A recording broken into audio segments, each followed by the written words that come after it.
Muy buenas tardes a todos, bienvenidos a una nueva edición de este curso, de esta formación complementaria para MIR, PIR, EIR de la Sociedad de Psiquiatría de Madrid y, por supuesto, para todas aquellas personas que quieran conectarse. Hoy tenemos un gran título y un gran ponente, los trastornos disociativos en la práctica clínica, un tema clásico que quizá conviene recuperar porque muchos de los nuevos residentes no tienen la oportunidad de verlos o es que no los quieren ver.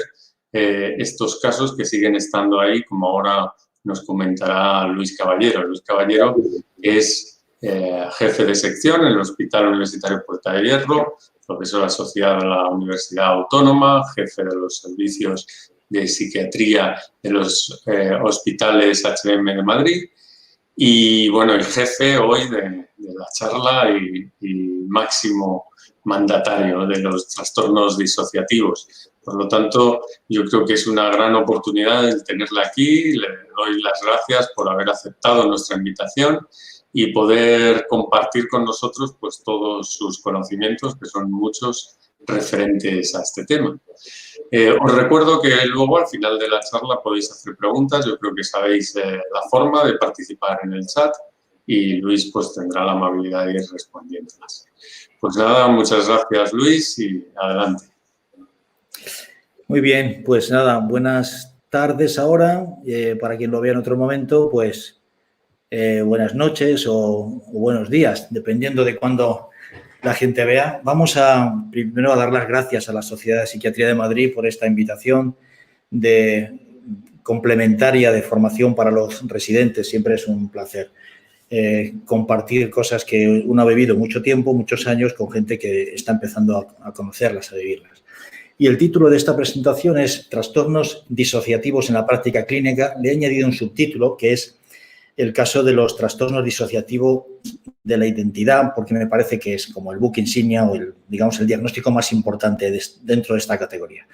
Voy a empezar la presentación recordando con esta famosa pintura de Bruyet el escenario de la Salpêtrière con Charcot ahí en primer término. Lo veis con Blanche Whitman, su paciente estrella, y rodeado de personajes como Babinski, que está sujetándola, Gilles de la Tourette y otros muchos referentes de la psiquiatría y de la neurología clínica que entonces se generaba y se distanciaba. Estos cuatro caballeros que tenéis aquí tienen un interés especial para todo lo que vamos a hablar. Babinski acuñó el término pitiatismo, que alejó la histeria del interés científico. Fue un gran neurólogo, un gran padre de la neurología, valiosísimo, interesantísimo, excepto en lo que toca a la histeria, de la cual pues simplemente hizo descripciones clínicas, pero dejó en una vía muerta, digamos, para los neurólogos. A la derecha tenéis a Freud, sabéis que acuñó el término conversión, un término más metafórico que preciso, pero que se ha mantenido hasta nuestros días. Pierre Janet, abajo a la izquierda, un personaje importantísimo en la consideración y en la conceptualización actual de los trastornos disociativos. Y a la derecha quizá conozcáis menos a Paul Solier. Paul Solier era un heredero, digamos, de la línea biologicista de la Salpêtrière, discípulo también, aunque un poco alejado de Charcot, y estudió fundamentalmente de los aspectos biológicos de la histeria. Para él, la histeria fundamentalmente era un fenómeno biológico, todo lo demás eran consecuencias. Entre estos cuatro autores, digamos, circula buena parte de la información que vamos a tocar a lo largo de esta presentación. Voy a empezar recordando qué entendemos por disociación, qué entendía Janet, autor de referencia actual incontestable en los trastornos, en la conceptualización de los trastornos disociativos. Él entendía por disociación una desagregación de funciones psíquicas, una interrupción, una disrupción o una discontinuidad en la experiencia global que afectaba bien a la memoria, a la identidad, a la conciencia, a la conducta, a la emoción, a la percepción, a la representación corporal y al control motor. En función de que los síntomas, digamos, generasen nuevos fenómenos, Janet habló de síntomas positivos, la fragmentación de la identidad que da lugar a los alter, la despersonalización o la desrealización, o negativos, que sería la desaparición de funciones. La amnesia, la afonía y la parálisis son las que he puesto ahí como ejemplos. El concepto de disociación y los trastornos disociativos tiene una historia larga y controvertidísima a lo largo de todo el siglo XX.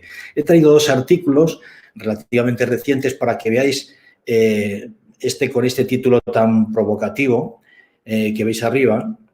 Tiene como objetivo fundamental luchar contra la creencia de que los trastornos disociativos, fundamentalmente el trastorno disociativo de la identidad, no existen.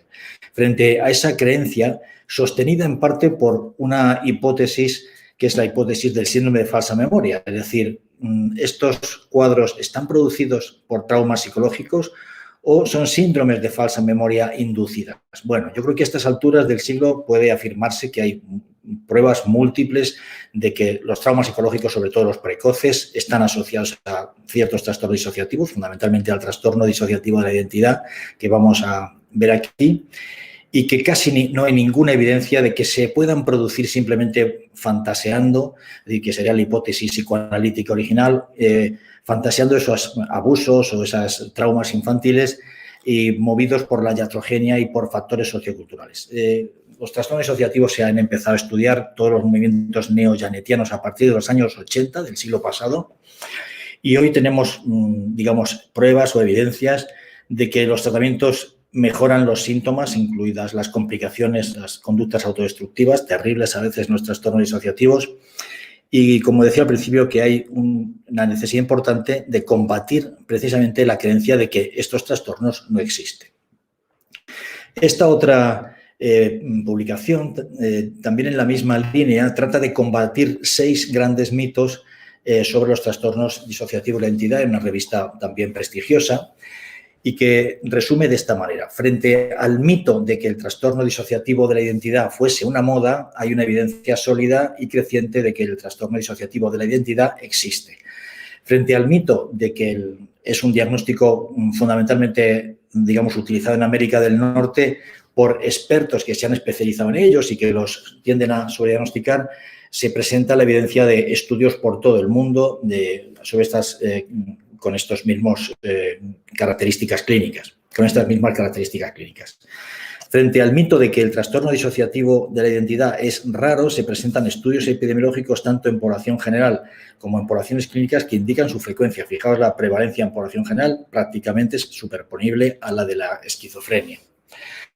Frente al mito de que en realidad es un fenómeno iatrogénico, más que un fenómeno que tiene su origen en traumas y en algunas otras características, se puede presentar este metaanálisis de, fijaos, 1.500 estudios, ninguno de los cuales apoya el modelo de la fantasía iatrogénica, que veremos después.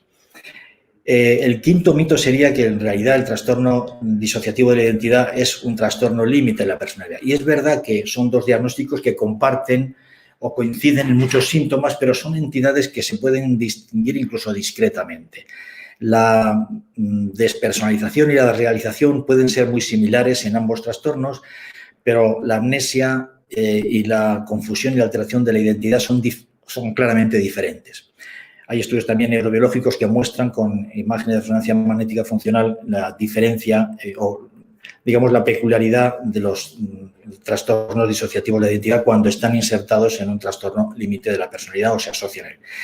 Y el quinto mito sería que el tratamiento es perjudicial para los pacientes. Es verdad que muchos tratamientos son perjudiciales para los pacientes, pero es porque se aplican mal o es porque se aplican incompletamente o se basan fundamentalmente en psicofármacos, de los que luego hablaremos, o en tratamientos que se ha demostrado que no solamente no son eficaces, sino que pueden perjudicar y en todo caso no ayudar y permitir pues que de este modo que el cuadro evolucione de manera tórpida o negativa. Frente a eso, veremos y dedicaremos una buena parte de la charla de hoy a las guías clínicas, a la última, la más reciente del 2011, publicadas por la International Society para el Estudio de los Traumas y la Disociación, que es, como digo, lo que vamos a dedicar.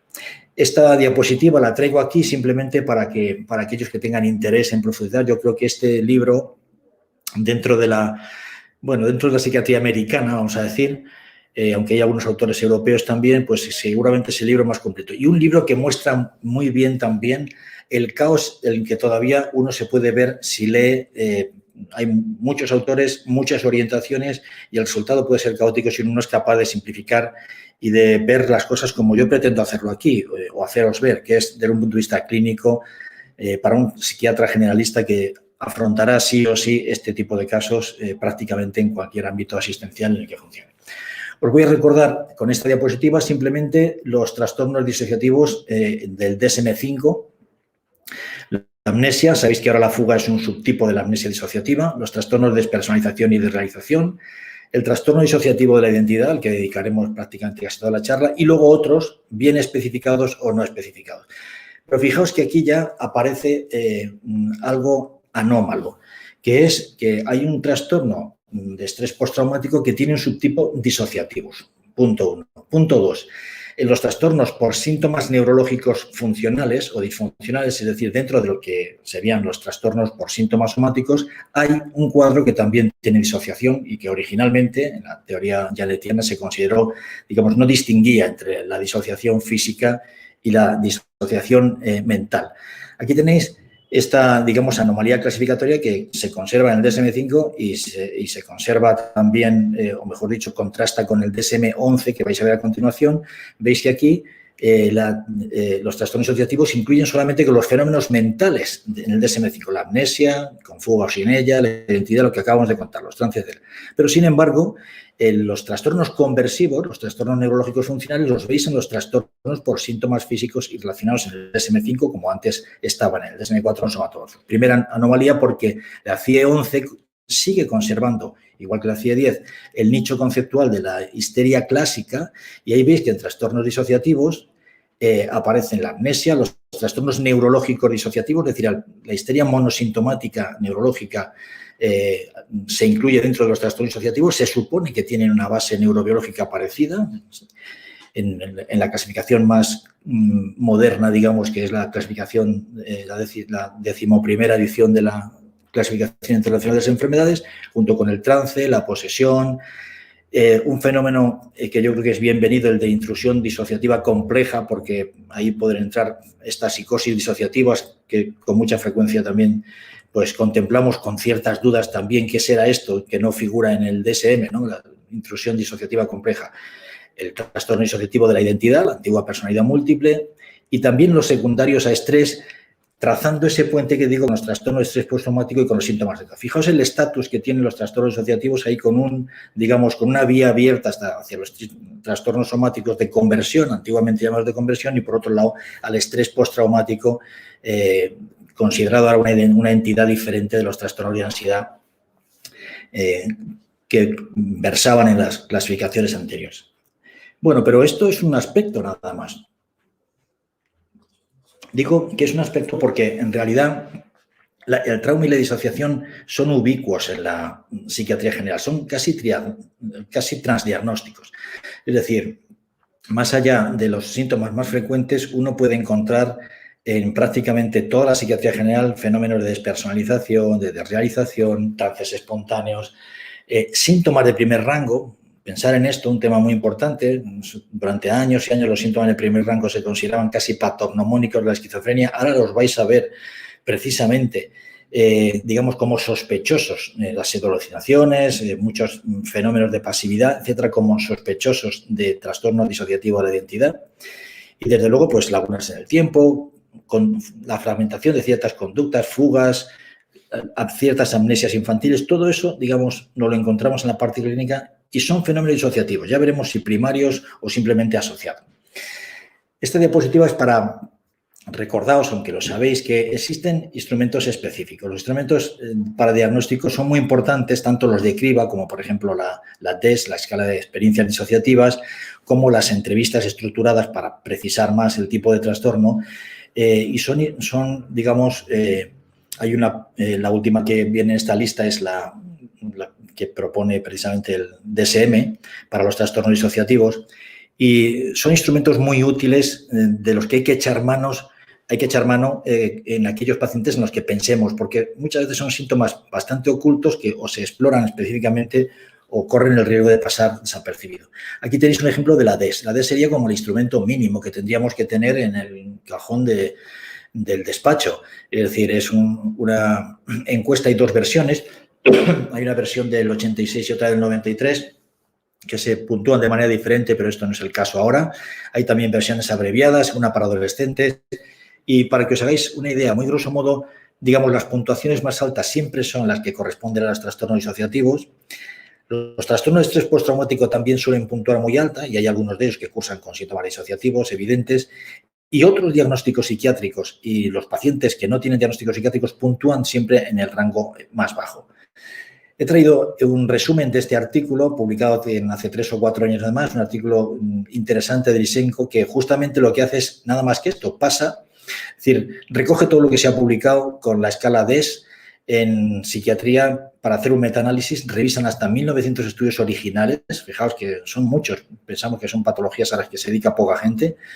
Es verdad que muchos de ellos no cumplen los criterios que establecieron para el metaanálisis, pero consiguieron reclutar hasta 15.000 pacientes en 19 categorías diagnósticas. Y fijaos, en este rango de la psicopatología, lo veréis a continuación más en detalle con una diapositiva que he traído de este artículo, cómo los trastornos disociativos en general son las puntuaciones más altas, por encima de 35. Entre 25 y 35 suelen estar otros diagnósticos que tienen también mucho de disociativo, el trastorno de estrés postraumático, el trastorno límite de personalidad y los trastornos conversivos. Entre 15 y 25 estarían los trastornos por síntomas somáticos, los trastornos por drogas, por uso de sustancias, los trastornos de la conducta alimentaria, la esquizofrenia, los trastornos de ansiedad y otros. Y por debajo de 15, curiosamente, los trastornos bipolares. Ahí tenéis un poco esta figura que está tomada de este artículo y veis precisamente a la derecha por los trastornos disociativos, digamos, son los que puntúan más alto y muy particularmente los trastornos disociativos de identidad frente a los que puntúan muy bajo, como los trastornos de ansiedad y los trastornos bipolares. Más allá de lo tautológico que tienen algunos instrumentos psicométricos, me parece que es un dato muy importante en la clínica para al menos orientarse de lo que tenemos adelante. He querido traer también este cuestionario simplemente porque este es un cuestionario europeo y lo que trata es identificar trastornos disociativos en ambientes médicos, en pacientes que tienen patologías médicas, que a su vez también pueden ser de tipo conversivo, ¿no? Este es un tema, digamos, que es, paradigmáticamente europeo. Hay psiquiatras centroeuropeos, en este caso es de Eller Nijenhuis, un autor que lleva muchos años trabajando, que él insiste en que la disociación está debajo o detrás de muchos fenómenos también por somatización. Y por eso propone este tipo de cuestionario, digamos, que no tendría mucho sentido o no ha tenido mucho sentido hasta hace poco en Estados Unidos, porque los autores que determinaron y que publicaron sobre todos los estudios previos sobre trastornos disociativos para el DSM-5 ya advirtieron, y lo vamos a ver también a continuación, no solamente de las evidencias que se acumulaban de que había fenómenos somáticos que tenían también una base disociativa. Lo vamos a ver enseguida. Vamos a recordar unos datos epidemiológicos solamente para hablar de la frecuencia de los trastornos disociativos en población general y luego de los trastornos disociativos de identidad. Ahí tenéis un poco las tasas. La prevalencia de vida es decir que una persona ha tenido un fenómeno disociativo en algún momento determinado. Bien, es muy alta, pero también es verdad que muchos trastornos disociativos son muy autolimitados y pueden durar incluso simplemente unas horas. La disociación patológica en población general, los pocos estudios que hay nórdicos, sin embargo, pues también muestra unas tasas de 3,5%. Ahí veis, ya lo hemos dicho antes, la prevalencia del trastorno disociativo de la identidad en población general, prácticamente superponible a la esquizofrenia. Si lo ampliamos a cuadros incompletos, alcanza un 2 o un 3%. Y en poblaciones clínicas, mucho mayor. La tasa que veis ahí del 46%, como os podéis imaginar, pues corresponde a dispositivos especializados de trauma y disociación, donde pues casi la mitad pueden tener trastornos disociativos o trastornos disociativos de identidad incompletos. No voy a entrar mucho porque esta es una clase para clínicos fundamentalmente, es, digamos, muy expresa en los aspectos psicobiológicos. Recordaros solamente que, digamos, la base biológica fundamental son los equivalentes a respuestas de sobrecogimiento o de predominio vagal que hay en animales cuando la lucha o la fuga, digamos, no son posibles, ¿no? Hay bastante investigación psicobiológica justamente en el subtipo disociativo del trastorno de estrés postraumático y en los trastornos de despersonalización y de desrealización, con evidencia de que hay alteraciones en la actividad frontal con incremento frontal y una disminución en la amígdala y en la ínsula, que, digamos, para la emocionabilidad de un suceso. Y también hay evidencia o prueba de inhibición de arriba a abajo a través de los sistemas frontales del hipocampo y las áreas temporales y occipitales que están implicadas en la memoria autobiográfica, que, como sabéis, pues tiene que ver también el fenómeno de la disociación de la identidad. He querido traer esta diapositiva que utilicé el año pasado en el curso POSAPA 2020, de una presentación que, bueno, era interesante. Es sobre esta película que quizá conozcáis, Nunca estuviste allí. Es una película de Ramsey, el autor de, si no recuerdo mal, de Tenemos que hablar de Kevin y algunas otras películas. Es una historia de dos personas con trastornos disociativos. Una niña, pues raptada y obligada a prostituirse por unos delincuentes, y su rescatador, que es Joaquín Phoenix, que es a su vez también traumatizado por cuestiones de guerra, un antiguo marine traumatizado. Bueno, el autor explicaba, o trataba de explicar, precisamente lo que es el bucle de la respuesta al temor. Frente a un riesgo, frente a una amenaza, el individuo se plantea luchar o huir. Si se bloquea, esta información de la amenaza vivida a través de los órganos de los sentidos, pues se procesa, llega al tálamo, que el tálamo manda un envío a la amígdala. La envía de tal manera que la amígdala precisa lo que está saliendo, determina el riesgo y normalmente eso conduce a la lucha, a la huida o, en el caso de los trastornos disociativos, al bloqueo. La ruptura de estos frenos, de este freno en pacientes traumatizados, se ha estudiado. Y la verdad es que es un capítulo que no es para esta charla, fascinante, neurobiológico, que demuestra pues todas estas cosas que veis en la columna de la izquierda: la amígdala hiperactiva, atrofias en el hipocampo, la hipoactividad de ciertas áreas del córtex medial, prefrontal medial y el córtex cingulado anterior, la hiperactividad del locus coeruleus, alteraciones en los niveles de CRH en el líquido raquídeo, alteraciones de la inmunoreactividad, etcétera, etcétera. Y hasta cambios epigenéticos. A través de ahí, en esta película, la podéis ver, está en el App On Demand del año pasado. Si alguien está suscrito, pues puede ver, tenemos toda la presentación, que es una presentación de hora y media, en la que la parte que más me gustó a mí es el intento, yo creo que no del todo logrado, pero el intento de volver a la película y ver en cada momento cuáles eran los sistemas biológicos que se podían considerar implicados. Por ejemplo, los que había en la respuesta hiperactiva al estrés, con algunas secuencias de la película, que va interrumpiendo las estructuras biológicas que, digamos, están sustentando las reviviscencias y las intrusiones en cada caso de uno y de otro protagonista, las estructuras que implican el embotamiento y la despersonalización y la desrealización, fundamentalmente en la niña, y qué estructuras provocan o están en la base de la alteración del sentido del self y del sentido de agencia, que es lo que determinan los trastornos disociativos o los síntomas disociativos en el trastorno de estrés postraumático. Bueno, esto es un poco una introducción, porque en realidad lo que yo quiero centrar un poco, estamos hablando fundamentalmente para residentes. Yo sé que en la residencia no hay todo el tiempo que uno querría para hacerse siquiera con lo básico de una especialidad que ya es tan amplia y tan compleja como la psiquiatría, con tantas subespecialidades. Y yo aquí quería o intentaba fundamentalmente ser un poco práctico, ser un poco útil para la audiencia, que entiendo que son fundamentalmente pues esto, médicos residentes en formación. Así que voy a comentar algunos aspectos, voy a presentar y voy a comentar algunos aspectos de la guía clínica más reciente que hay para el tratamiento de los trastornos disociativos de identidad, que está hecha precisamente por esta Sociedad Internacional para el Estudio del Trauma y la Disociación. Esta guía la podéis encontrar en Internet, se baja gratuitamente, y la verdad es que yo creo que si tenéis poco tiempo para leer, es lo que deberíais leer antes que nada, porque es seguramente lo más útil. Es, como me gusta muchas veces decir, son ese tipo de cosas que no es que haya que saberlas, sino que no se pueden ignorar, porque entonces, digamos, harás las cosas mal y eso es lo que no queremos ninguno de nosotros. Bueno, esta es una guía que está redactada por técnicos, por especialistas de hasta 26 países. En esto fundamentan la validez transcultural. Bueno, yo creo que la validez transcultural es otra cosa, pero al menos, quiero decir, no se ha redactado en un solo país. Concierne al trastorno disociativo de la identidad y a algunos trastornos disociativos no especificados próximos también a ese diagnóstico. Advierte desde el principio que los principios básicos que propone para tratar este tipo de pacientes son los principios básicos de la psicoterapia, aunque hay que individualizarlos y, siendo como son trastornos complejos, no se deben garantizar los resultados como quizás se pueden hacer en algunos otros casos más sencillos.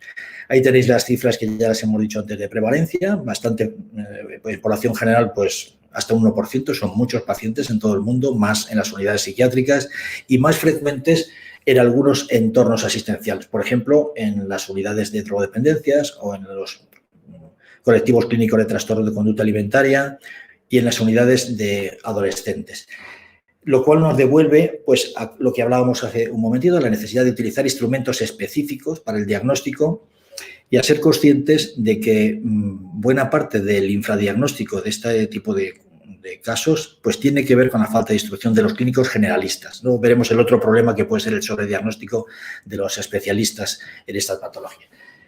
Bueno, vamos a volver a los criterios de diagnóstico del DSM-5 para recordar otra vez de qué estamos hablando. Estamos hablando de pacientes que tienen una alteración de la identidad caracterizada por 2 o más estados distintos de la personalidad. En algunas culturas esto se ha aceptado el DSM-5, este trastorno, digamos, se ve como la posesión, es decir, el modelo explicativo, la atribución etiológica, que es una posesión, pero eso, digamos, no sucede de una manera normal, sino que sucede en pacientes que tienen el trastorno. Y entonces sucede una discontinuidad marcada en el sentido del self y del sentido de agencia, con alteración que ya hemos dicho de casi cualquier función psíquica.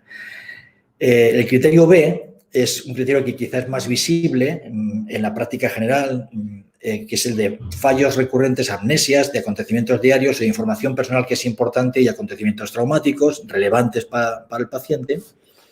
Y el resto pues son los criterios habituales C, D y E. Tiene que haber un distrés, no tiene que formar parte de una práctica cultural claramente y no se puede atribuir o hacer el diagnóstico cuando un paciente está intoxicado o está en una condición médica que pudiera explicarlo. Las teorías del desarrollo de los trastornos disociativos de la identidad, pues, bueno, son muchas, pero en realidad son muchas y son o mantienen la misma pugna que se mantenía en la Salpêtrière entre los partidarios de la psicogénesis y los partidarios de la biogénesis de la histeria.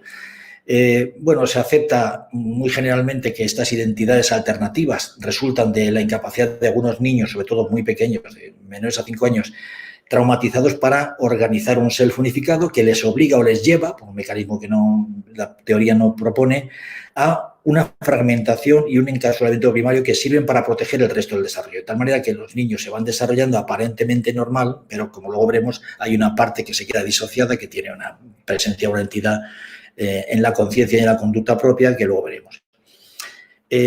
La segunda teoría para el desarrollo sería que hay 4 factores necesarios. No es solamente el trauma, una experiencia traumática que supere la capacidad de afrontamiento no disociativa del niño, sino que el niño tiene que estar predispuesto a la disociación. Esta es la teoría de Paul Solier. Paul Solier sostenía que había algo biológico y que si en ese algo biológico la experiencia traumática en sí misma no era capaz de producirlo.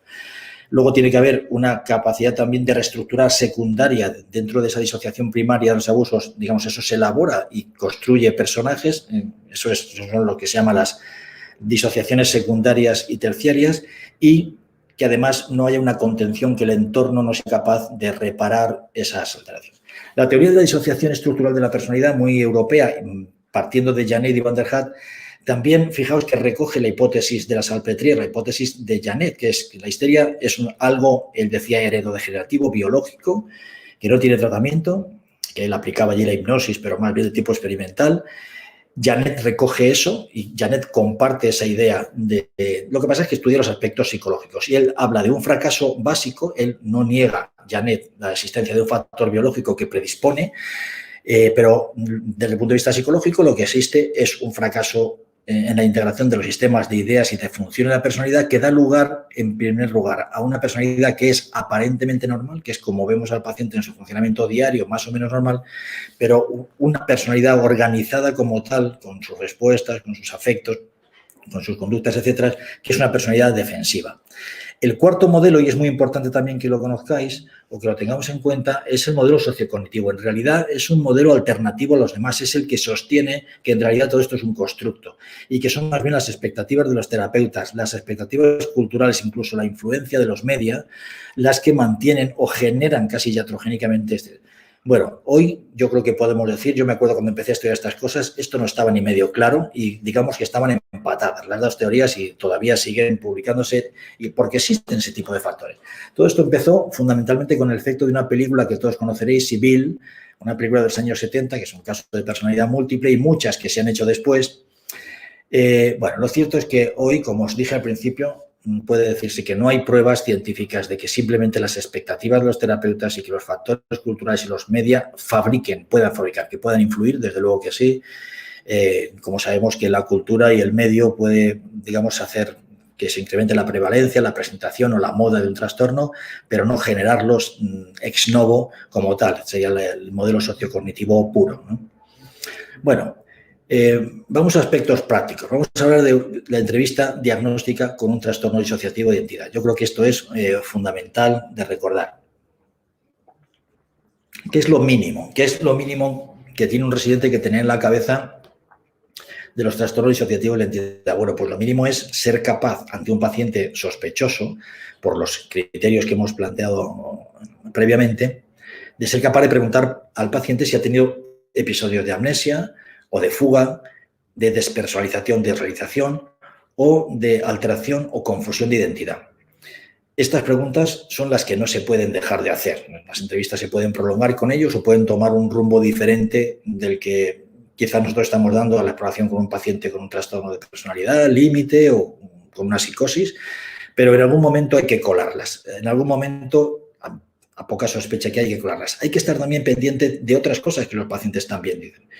Por ejemplo, las regresiones en la edad que algunos pacientes dicen tener, los fenómenos autohipnóticos espontáneos que pueden tener, el oír voces, cierto tipo de alucinaciones auditivas y, desde luego, síntomas de influencia pasiva y de síntomas somáticos. Este es un tema complicado para los que estudiamos que los síntomas del primer rango de Kuhn-Schneider eran bastante patognomónicos de la esquizofrenia, no completamente patognomónicos. Poco a poco, pues se ha ido diluyendo esa creencia hasta ver pues lo que os acabo de contar. Prácticamente que los síntomas del primer rango te hacen pensar, según cómo se presenten, según el estado de conciencia que se presenten, te pueden hacer pensar tanto en la esquizofrenia como en un trastorno disociativo de la identidad.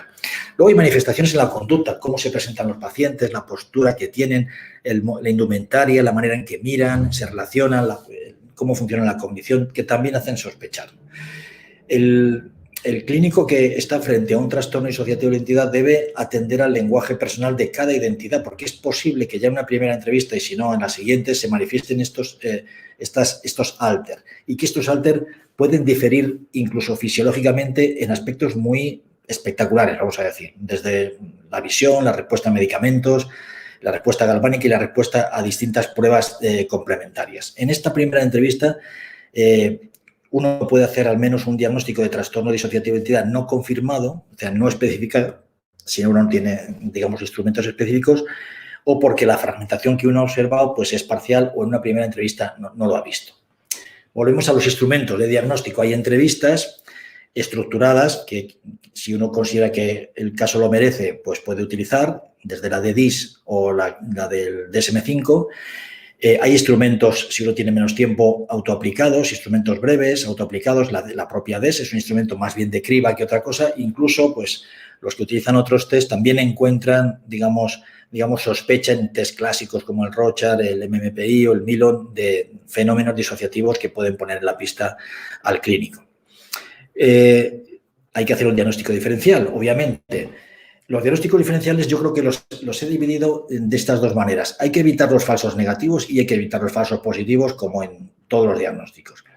Desde luego, hay pacientes que hemos visto diagnosticados de trastornos afectivos, de psicosis, incluso de trastornos límite de personalidad, epilepsia, que si no se pregunta por fenómenos disociativos pueden quedar mal diagnosticados simplemente de los diagnósticos anteriores. Y eso sería un falso negativo. Pero es que es curioso porque estos mismos diagnósticos que pueden tener síntomas disociativos menores, que no son primarios, que no son tan relevantes, también pueden dar lugar a falsos positivos, estos mismos pacientes. ¿Y dónde sucede eso? Pues así como lo anterior suele pasar más bien en nuestro entorno, en el entorno de las clínicas generalistas, que trabajamos en hospitales, en consultas, en centros de salud, pues esto, digamos, este riesgo está más en clínicas especializadas o en gente, digamos, que tiene mucha gana, vamos a decir, de diagnosticar estas cosas. Me acuerdo de algún caso de que otros pacientes que dicen, no, es que dentro llevo como un niño, se explora y la mayor parte de las veces me está hablando de aspectos infantiles o de aspectos de la personalidad que no tienen para nada la categoría fenomenológica de un alter que luego verás. No implica un diagnóstico de trastorno disociativo de la identidad y desde luego hay que pensar siempre también en simulaciones y artefactos. Yo he tenido ocasión de conocer algún caso relativamente famoso de gente que era capaz de simular por intención de beneficio legal, sin duda, pues la presentación de un trastorno de personalidad múltiple o de un disociativo de la identidad. Volvemos a algo que también he planteado y que es recurrente a través de la presentación, que estos pacientes tienen una comorbilidad importante con los trastornos somáticos, de síntomas somáticos, fundamentalmente con el trastorno conversivo o el trastorno neurológico funcional, como ahora se le llama. Y que hay en el grupo que trabajó en el DSM, que esta decisión que tomó inicialmente el DSM-3 en 1980 de separar los trastornos disociativos, o mejor dicho, de separar los trastornos conversivos o neurológicos funcionales de los trastornos disociativos, es muy discutida y que en esta revisión de Spiegel de 2013, justamente del año, ya decían que, bueno, que esto era discutido, que en Europa no se mantenían estas posiciones y si me permitís, yo creo que da lugar a algo que es un formidable enredo clasificatorio cuyas bases conceptuales, pues los expertos no alcanzan a ver con claridad y no me atrevería a decir que son tan endebles o tan incompletas como la de los tiempos clásicos, porque la neurología ha avanzado mucho y algo nos ha conseguido aclarar, pero desde luego no está resuelto absolutamente, ¿no? Uno podría pensar si la histeria, a pesar de que la palabra es tan desafortunada o tan en desuso hoy día, pues no sobrevive a sus obituarios tal y como plantean, digamos, algunos neoyanetianos.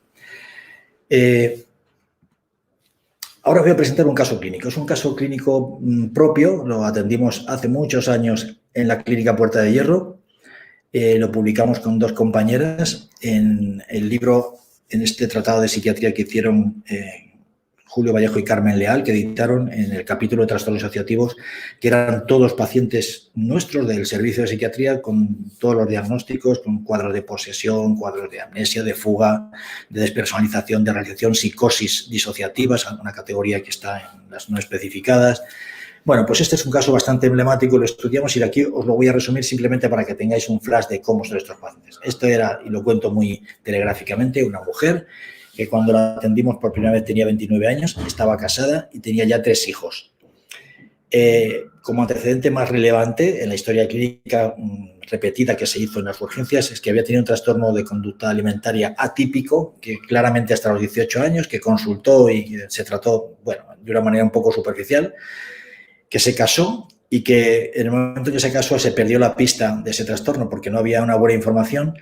Pero luego, a partir de los 25, creo recordar, 24 o 25, empezó a dar lugar a numerosos ingresos psiquiátricos. Primero visitas a urgencias y luego ingresos psiquiátricos hospitalarios por alteraciones hidroelectrolíticas muy importantes, secundarias al trastorno de conducta alimentaria, los vómitos que tenía, y también a una toma de diuréticos que hacía, ¿no? En varios de los ingresos, pues simplemente se le atendió por esto, aparentemente pues un trastorno de conducta alimentaria típico con las complicaciones correspondientes. Creo recordar que ingresó antes de psiquiatría en algún otro servicio, no sé si medicina interna también, y ya muy pronto con nosotros. En una de estos ingresos ya se apreció que algo que contaba la familia, que con mucha frecuencia la paciente se quedaba ensimismada, que tenía accidentes domésticos inexplicables, que aparecía de repente con autolesiones o con lesiones que no sabía cómo se habían producido. Luego supimos que eran autolesiones, pero en principio un día amanecía con unas lesiones importantes. A lo mejor la sección de un tendón, no era una broma, no era un cortecito pequeño, o estas conductas así de autoagresiones, pero poco lesivas. Y que además tenía unos cambios, había empezado a presentar unos cambios bruscos de conciencia, de humor y de actitud, y el trastorno de conducta alimentaria, que era como la punta del iceberg por la que aparecía una y otra vez en las urgencias y alguna vez tuvo que pensarse. Y ahí la familia nos contó que había tenido una violación extraordinariamente salvaje y traumática a los 13 años, pero ella no contaba ni recordaba que esto hubiera sucedido. Aparentemente no había otros antecedentes y la verdad es que después otros antecedentes tampoco los conseguimos. Bueno, inicialmente se le pasó una DES que puntó muy alta, muy alta, y en aquella época hicimos una entrevista inicial con Amital Sódico. En la entrevista con Amital pudo revivir, estas entrevistas se hacen hospitalariamente, naturalmente, luego vamos un poco a ellas. Revivió el episodio traumático y apareció lo que ella llamaba, era un espacio totalmente tridimensional, imaginario, al cual ella decía viajar regularmente. Yo me he ido a Holanda, era el sitio en concreto que decía. Ya no había estado nunca en Holanda y era un espacio que ella describía con enorme detalle cuando se encontraba en él.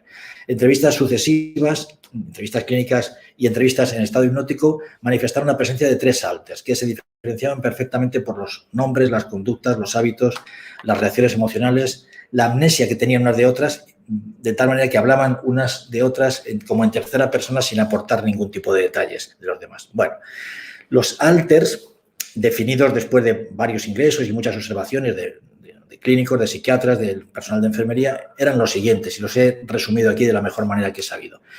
El alter R era una mujer joven, cariñosa, muy generosa, muy sensible y perspicaz, muy comprensiva, que le gustaba opinar y debatir de todo, que quería ser útil a los demás, cada vez que ingresaba trataba de ayudar a las enfermeras con otros pacientes, etcétera, se esforzaba mucho, que no hablaba ni sabía nada de los abusos producidos, que estaba muy despreocupada de los riesgos. Le vimos a veces, pues, digamos, acercándose a personas peligrosas en la calle o incluso con una especie de ausencia de miedo llamativa, y también estaba despreocupada completamente de las consecuencias de los gastos de la familia y de lo económico.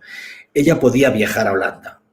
El alter A era rival del anterior y era completamente diferente. Hablaba con un tono infantil, parecía una niña, lleno de interjecciones y de deletreos, era muy absorbente, era muy celosa, muy ingenua, muy miedosa, a diferencia del anterior, no sabía qué edad tenía, buscaba incesantemente a su madre y era muy juguetona, muy provocadora, se tocaba constantemente el pelo buscando una cinta que decía que se le había caído, es algo habitual, y tenía otras características, por ejemplo, imitar a los allegados cuando estaba en ambientes desconocidos o cuando estaba ante su familia también, o cuando la obligaban a comer. También este personaje podía viajar a Holanda.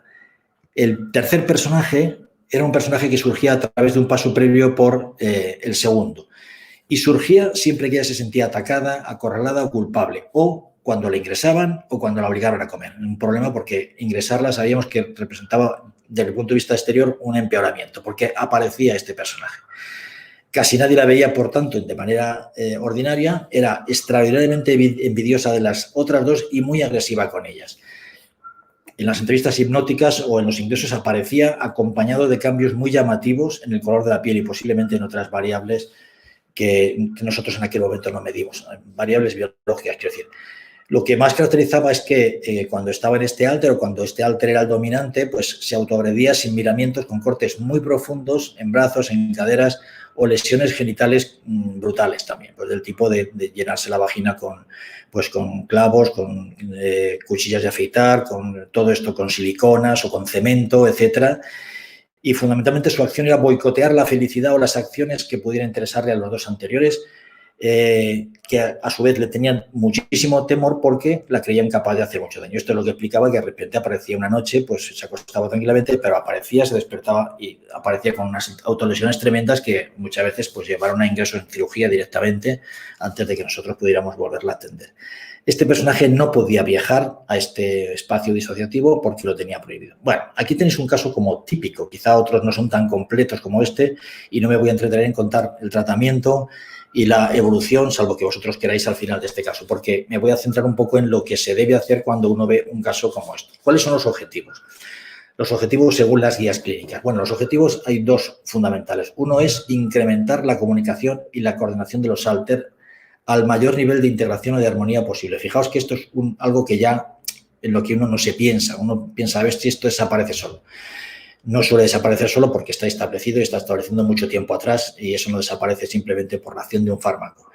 En este sentido, el objetivo tiene que considerar que no hay unos alters más importantes que otros, que por tanto es contraterapéutico prestar atención o tratar solo con uno de ellos cuando los otros surgen, y a la vez que hay que tener mucho cuidado de no inducir identidades alternativas, lo cual es muy fácil también de inducir, porque son fenómenos que se pueden producir y los alter pueden crecer también, y esa es la parte, digamos, en la que se sustenta pues, la teoría psicosocial de los trastornos disociativos. El objetivo final es el de integrar, primero inicialmente y de manera final, todos los aspectos disociados de la personalidad, pero hay que decir que esta fusión se consigue muy pocas veces y que con frecuencia el resultado es algún tipo de unificación, la que mejor facilite el mejor funcionamiento del paciente. ¿Cuáles son los resultados? Bueno, hay poca investigación rigurosa y es fácil entender por qué esto es así. Es porque los tratamientos se prolongan muchísimo tiempo y porque además hay que ser muy flexibles con ellos. Vamos a hablar luego de las fases, pero ya veréis con qué frecuencia hay que saltar o volver atrás en una fase por necesidades clínicas.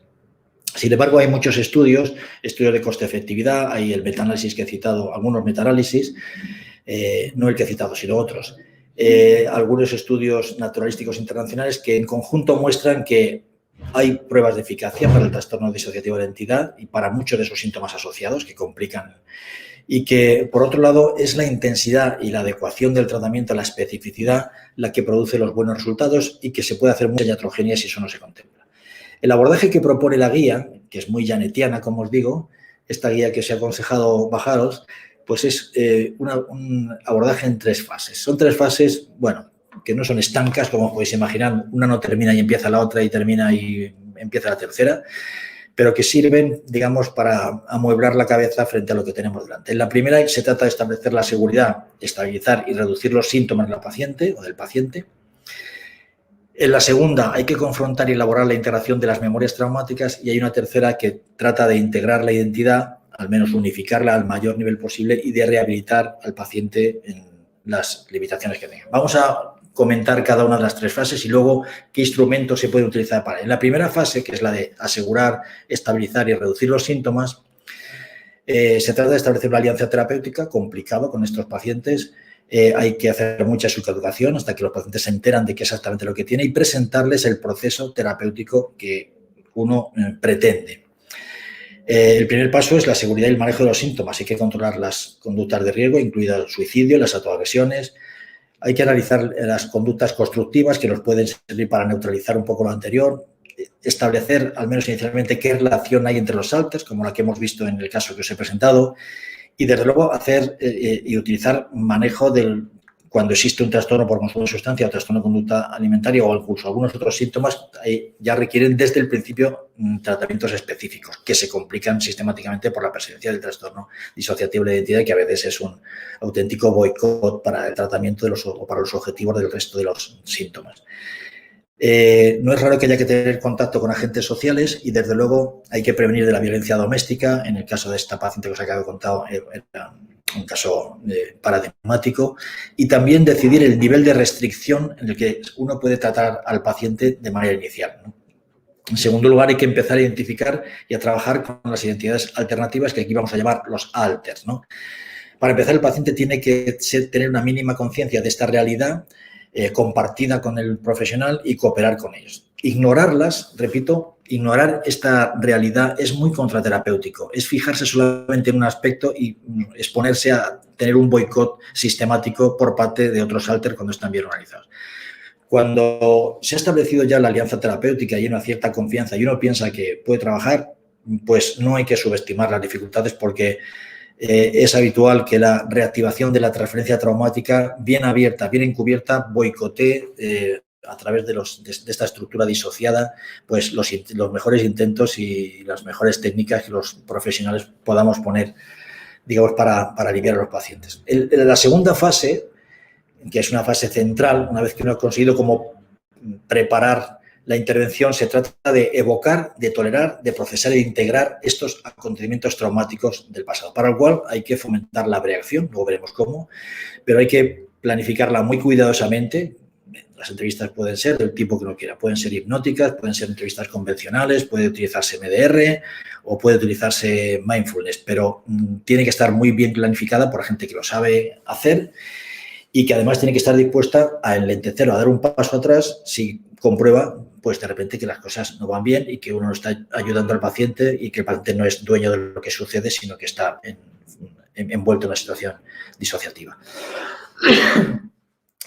El final de este proceso reactivo es tratar de situar, de hacer al paciente consciente de estas experiencias para situarlas en el pasado y poder sintetizarla. Y finalmente convertir todos estos fenómenos de memoria traumática desorganizados que afectan a tantas funciones en una memoria que sea narrativa, que sea coherente y que integre pues la variedad de sentimientos, digamos, que han generado la disociación, la culpa, la vergüenza, las pérdidas, etcétera. De todas maneras, he puesto aquí también, es muy importante en esta etapa, en esta fase, no presionar para la fusión, que como he dicho antes, a veces o se produce casi espontáneamente al final o no hay que presionarla para no cerrar en falso como una herida se puede cerrar. Bueno, que sepáis, y esta parte yo no la conozco bien, que hay técnicas específicas para esto. No voy a entrar en ellas porque me parece que no están al nivel de esta presentación que quiere ser así muy generalista, pero que sepáis que hay técnicas específicas para incorporar toda esta memoria traumática y convertirla en una memoria de tipo narrativa que al paciente le sirva como debe. Y finalmente, en la fase tercera, el foco ya no se pone tanto en el pasado como en el presente y en el futuro fundamentalmente y pretende pues logros adicionales que tienen que ver fundamentalmente pues con la funcionalidad y con el bienestar de los pacientes al final de un proceso terapéutico. Bueno, ¿cómo está bien tener estas fases en la cabeza, pero cómo ¿qué hacemos? ¿Cómo hacemos?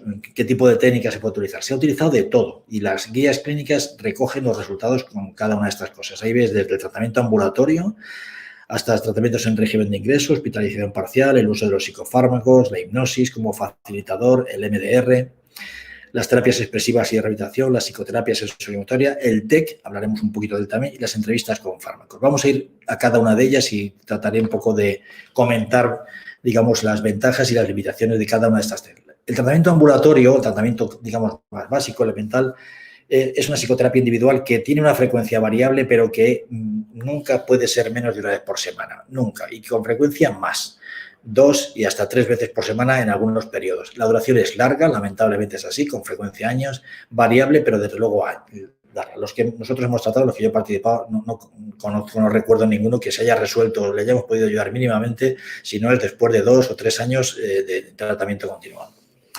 Lo más frecuente en estos tratamientos ambulatorios, lo que se ha utilizado en todo el mundo, son psicoterapias que tienen una orientación psicoanalítica variada, pero en la cual se incorporan eclécticamente otras técnicas. Por ejemplo, tratamientos cognitivo-conductuales. Voy a decir aquí que es muy importante aquí evitar lo coercitivo, que algunas veces funciona en los tratamientos conductuales porque produce un efecto contraproducente, como habéis visto en el ingreso de esta paciente que os acabo de contar. La hipnosis, que se puede incluir también, las terapias expresivas, la terapia dialéctico-conductual, MDR, las terapias sensorimotoras y otras. Cuando hay, además, un tratamiento específico para los necesario, como es el caso de las adicciones o de la conducta alimentaria tal, pues, digamos, hay que ensamblar en el tratamiento esas intervenciones que no se pueden quedar atrás. Y, bueno, hay otras técnicas también que pueden ayudar, más inespecíficas, el manejo de casos, por supuesto, la terapia de familia, la intervención de otros médicos, etcétera, etcétera. ¿Cuándo ingresamos a los pacientes o cuándo habría que ingresar? Bueno, los motivos fundamentales son a veces para aclarar un ingreso cuando uno no es capaz de hacerlo ambulatoriamente, para controlar riesgos o estabilizar crisis y también en algunos casos para restaurar o reconstruir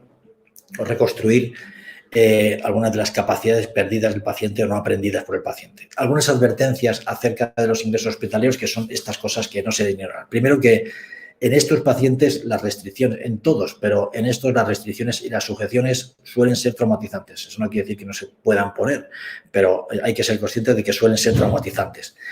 Que suelen requerir un plan individualizado de seguridad personal que a veces es imprevisible. Cada paciente es un mundo y no sabes dónde te la va a jugar. Esta paciente era capaz de ingresar aparentemente normal, con una actitud muy dulce y tal, y venía pues con un frasquito de champú para el pelo donde tenía todo tipo de cuchillas de afeitar, cosas para cortarse, o las traía directamente en la vagina, escondidas o incluso a veces con silicona, lo cual daba, pues os podéis imaginar unos problemas importantes luego a los cirujanos que tenían que reparar un poco todo aquello.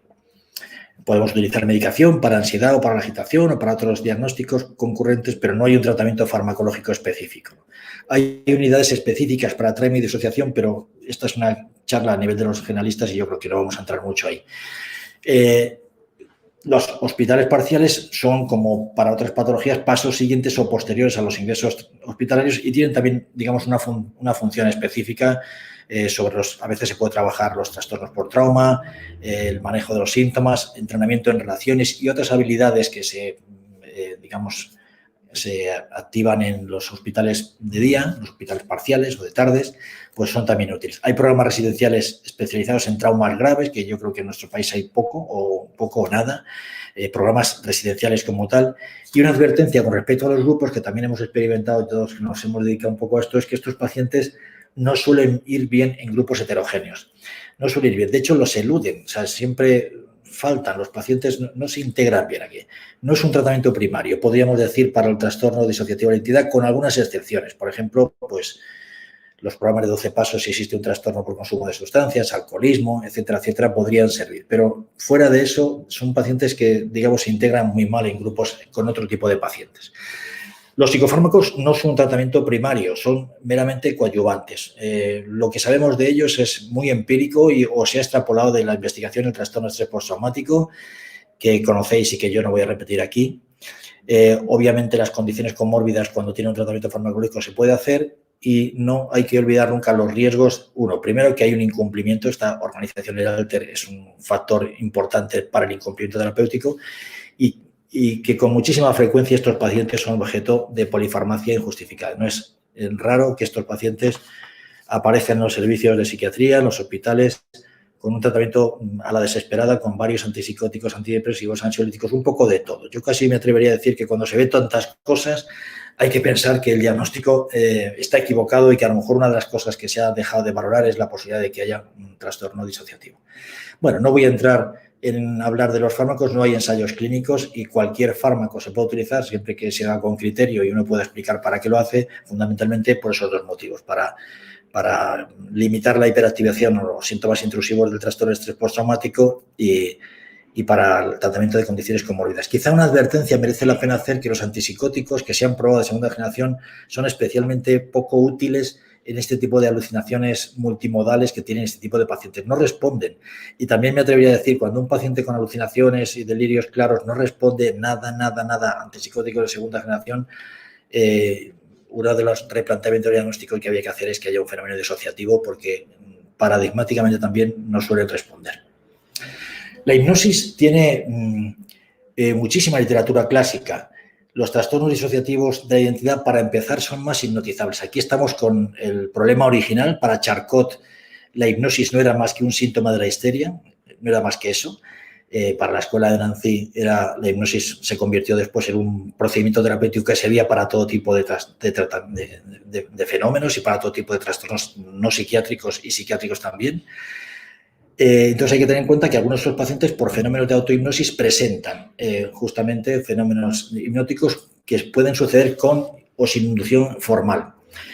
La hipnosis puede potenciar estrategias terapéuticas. Hoy está considerada fundamentalmente un potenciador, un facilitador o un potenciador. Requiere consentimiento informado, es una técnica potencialmente, digamos, con efectos adversos y requiere. Pero es útil prácticamente en todas las fases y he puesto ahí algunas de las utilidades que tiene, al menos de lo que yo me acuerdo haber utilizado. Pues sirve para contener las reminiscencias o los flashbacks, a veces permite el acceso a los alter, permite controlar a veces una abreación, digamos, excesiva de la memoria traumática y, en principio, no es nociva, en contra de lo que se discutió tanto entre las escuelas francesas famosas que os he hecho, no es nociva siempre que el terapeuta no utilice dentro de ella la sugestión. Uno terminaría complicando y generando nuevos alter o complicaciones. La hipnosis no distorsiona la memoria siempre que el terapeuta no sugestione nada durante el fenómeno de la relajación y de la hipnosis consiguiente.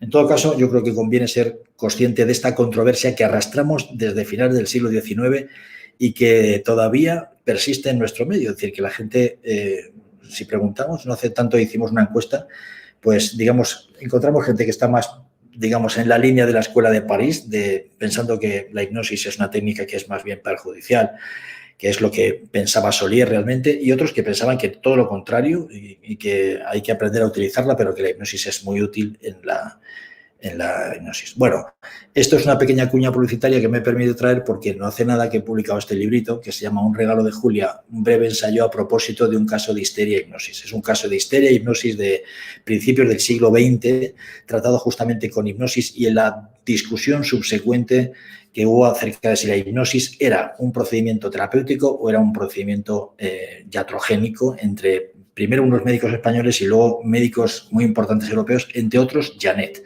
del cual pues me llegó afortunadamente una documentación original y un intento de verlo desde la perspectiva de la neurociencia contemporánea para ver hasta qué punto se pueden contestar hoy estas preguntas, que es verdad que, aunque lo hemos avanzado mucho, yo creo que hay algo que sí se puede contestar después de 120 años.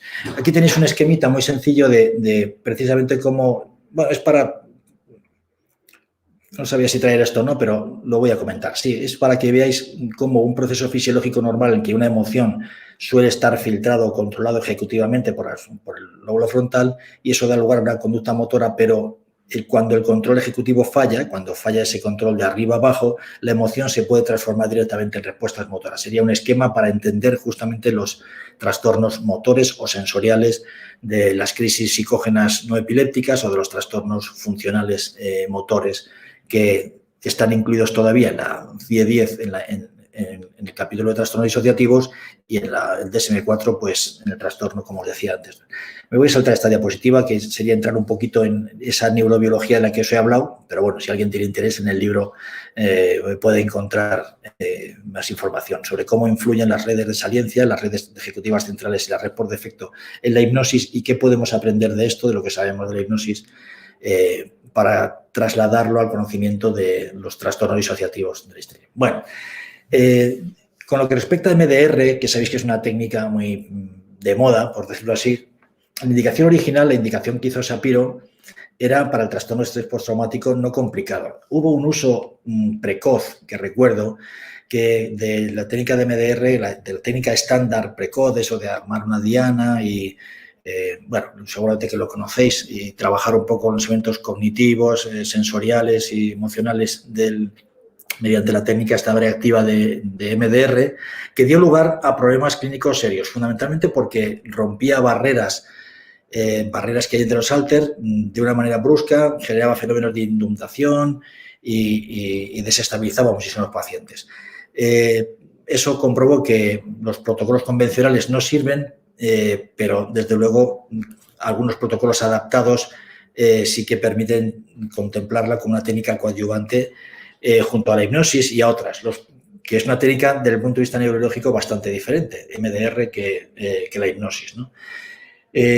Los potenciales beneficios son cambiar las distorsiones traumáticas en representaciones del self y asociarlas a materiales adaptativos y facilitar la integración. En todo caso, quedaos con esta idea en la cabeza, no es recomendable, al menos hasta donde llega mi experiencia, como tratamiento único, es decir, no es tan sencillo. Y en todo caso, son técnicas que, como la hipnosis, requieren un consentimiento informado. Y el paciente tiene que estar suficientemente estable y capaz de colaborar para aprovecharse. Las técnicas expresivas y de rehabilitación que se utilizan en muchos hospitales de día y en dispositivos de rehabilitación, pues forman parte integral de todos los formatos. No me voy a entretener mucho en ellas, son técnicas que utilizan fundamentalmente procesos no verbales y tienen toda la ventaja y todas las limitaciones de las técnicas que utilizan procesos no verbales y son siempre tratamientos complementarios. Ahí tenéis la lista de arteterapia, musicoterapia, prensa, psicodrama, etcétera, etcétera.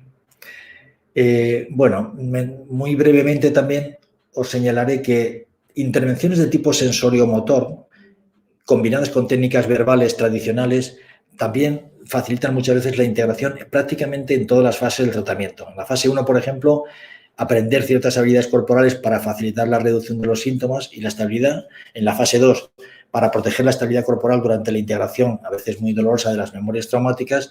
Y en la fase 3, incluso para aprender acciones físicas que faciliten la integración y el sentido de agencia, el sentido de ser origen de sentimientos y de acciones en la vida normal. El mindfulness, como he dicho, también es útil, pero es un mindfulness muy dirigido. Hay que tener precaución especial con nuestros pacientes y estar muy seguro de lo que uno hace. No valen las técnicas, digamos, habituales porque son pacientes de mucho riesgo. Pero en todo caso, bien utilizadas, también pueden ser un complemento para restaurar el sentido del self y la identificación de los halter. Con respecto al TEC, os diré que no hay prueba alguna de eficacia en los trastornos disociativos. No es nada raro que veamos muchas psicosis disociativas ante las cuales no funciona nada, pero se utiliza el TEC. No hay evidencia ninguna, evidencia científica.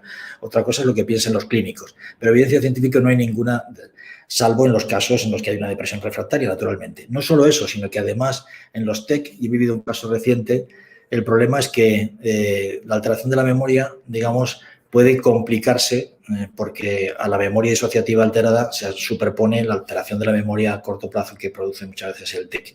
Igualmente, si uno decide utilizarlo, se tiene que asegurar mucho y tiene que hacer firmar un consentimiento informado a los pacientes para evitar problemas, como os digo, de un caso que hace poco tiempo pues he tenido ocasión de peritar. Las entrevistas asistidas, como la que nosotros hicimos con esta paciente, con Amital, ahora ya no se harían con Amital, se pueden hacer pues con midazolam o con otras sustancias, se usaban más antiguamente para el diagnóstico y el tratamiento. En mi opinión, ahora se utilizan mucho menos porque disponemos de instrumentos clínicos y psicométricos que son menos engorrosos, no te obligan a anestesiar al paciente, a tener un anestesista cerca y a estar en un hospital, ¿no? Si uno puede conseguir un diagnóstico por un procedimiento más coste eficiente y menos latoso para el paciente, pues nos basamos. Hay que decir esto que los instrumentos también a veces son un poco tautológicos y que uno puede, si no lo utiliza bien sobre todo, pues llegar a conclusiones erróneas. Las entrevistas asistidas, en todo caso, con fármacos, quiero decir, tienen sus riesgos y solamente se pueden hacer en ámbitos hospitalarios. Y ya tengo esta diapositiva con la que vamos a ver cómo voy de tiempo. Yo creo que me he pasado 5 minutos, pues ya termino aquí. Simplemente que hay aspectos terapéuticos especiales que hay que contemplar porque estos pacientes son muy complicados. No os olvidéis del consentimiento informado, que es muy frecuente, sobre todo por aspectos legales. Hay que tener muchísimo cuidado con los límites y el marco terapéutico porque hay problemas transferenciales y contratransferenciales sin cuento con ese tipo de pacientes. Con los que hay que contar sí o sí desde el principio. Uno no puede bajar la guardia en este aspecto.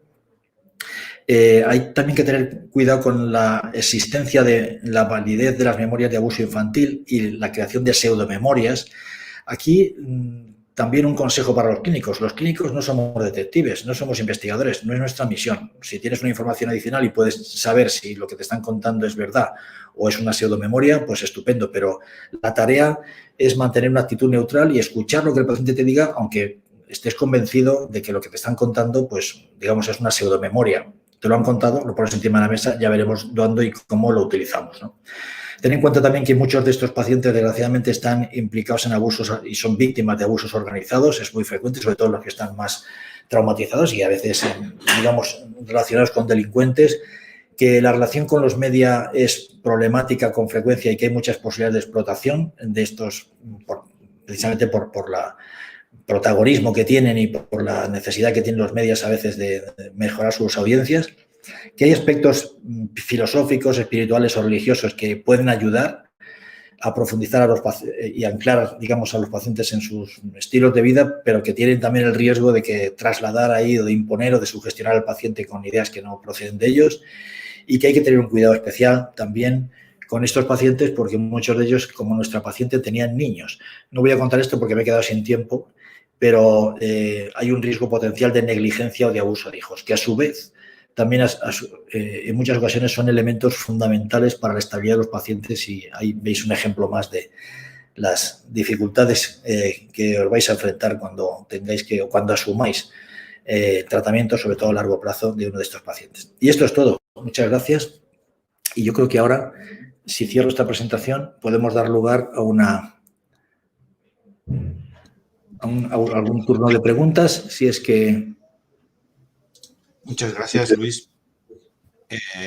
Mientras esperamos que llegue alguna pregunta, podríamos aprovechar para que nos dijeras, para que nos avanzaras un poco esto que te has dejado ahí en el tintero sobre los niños, porque creo que efectivamente es importante, tanto para los psiquiatras de adultos como los psiquiatras que nos dedicamos a niños.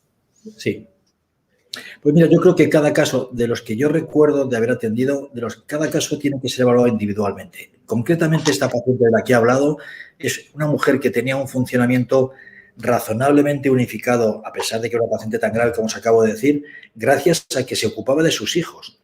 Se ocupó de sus hijos mientras fueron pequeños, pero una intervención desafortunada y, digamos, de los servicios sociales, pues en un momento determinado, porque los niños tenían problemas que estaban bien atendidos por la familia, que era consciente de los trastornos que tenía, pues dieron lugar a una tutela por parte de la Comunidad de Madrid, a la descompensación de esta paciente y a su ingreso en una unidad de media estancia, de la cual pasó a una de larga estancia. No os podéis imaginar la cantidad de pacientes que hay en las medias y largas estancias, que en realidad son pacientes que hemos tratado como si fueran psicosis de ese tipo, esquizofrénicas o de otro tipo, que no han funcionado nada con los tratamientos convencionales farmacológicos y con las técnicas tal, y que como evolucionan mal, pues los ves que van perdiendo vuelo y terminan pues viviendo en unidades de larga estancia, ¿no?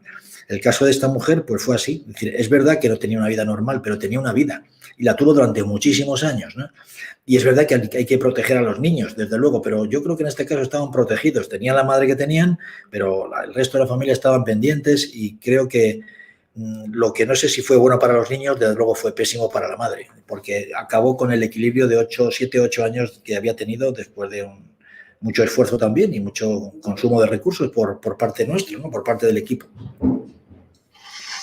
Es un tema difícil, no es nada fácil. O sea, hay que individualizarlo y ver lo que uno va a ganar y lo que uno va a perder con estas cosas. Desde luego hay que prevenir los abusos domésticos, eso está claro, pero no a cualquier coste o cualquier precio, o en todo caso calculando el daño que uno va a causar en la patología que estás tratando, ¿no?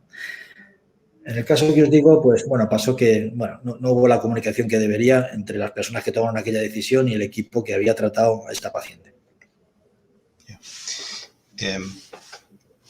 Cuando vemos películas, especialmente americanas, el trastorno disociativo de la identidad parece como si fuera muy frecuente en Estados Unidos.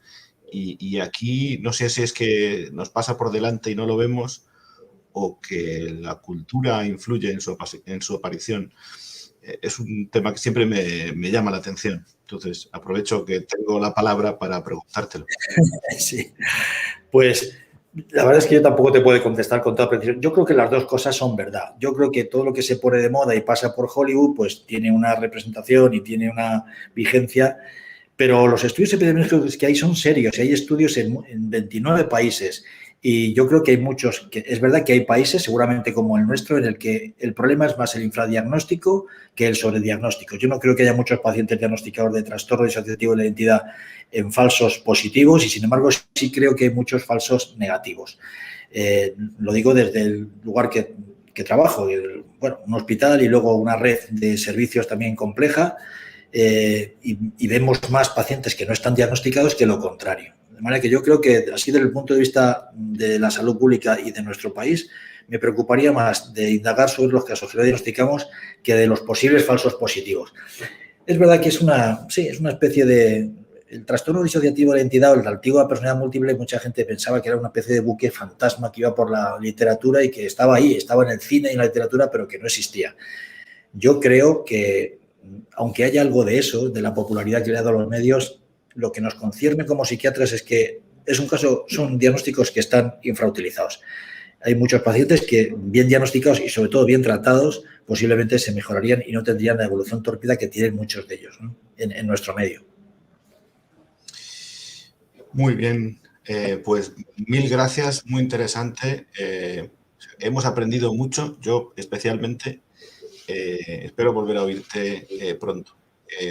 Ahora, aquí veis que en 2 semanas será el doctor Montes quien hablará de antidepresivos. Acabamos aquí esta presentación.